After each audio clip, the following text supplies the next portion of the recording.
Hey everyone, winter's just around the corner, so let's make some delicious chicken and sweet corn soup. Chicken breast, I've got half here. This is cream corn. Get yourself a can. You'll be able to find these in Chinese supermarkets. 1 egg, some spring onions for garnish, some potato starch to thicken. Here are some core condiments you'll need for this dish. White pepper, sesame oil, chicken powder. What we need to do first is we need to cook this chicken. In the wok, add some hot water, bring it to a boil and put your chicken in.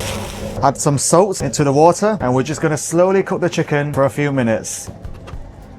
I've halved the chicken breast to speed up the cooking process, so we're just going to let it cook for another 2 minutes. Alright, the chicken's done guys. Now I'm going to dice it into little cubes. Crack an egg into a bowl and whisk it briefly. Alright guys, so now we have all our ingredients. We're ready to start cooking.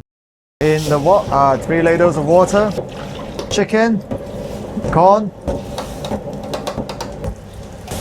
When it's boiling, we season salt, MSG, chicken powder, sesame oil, and white pepper. Give it a quick taste. Now we thicken it. Alright, this is the consistency you want guys. Off the heat, egg. Back on the heat, release the egg gently into the wok. Give it 2 seconds and push. Sesame oil to finish. And now we serve. Spring onions. This is how you make chicken and sweet corn soup.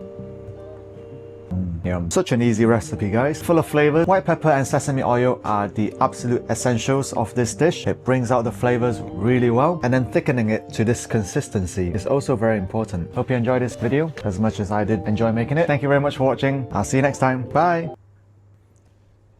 Oh yeah.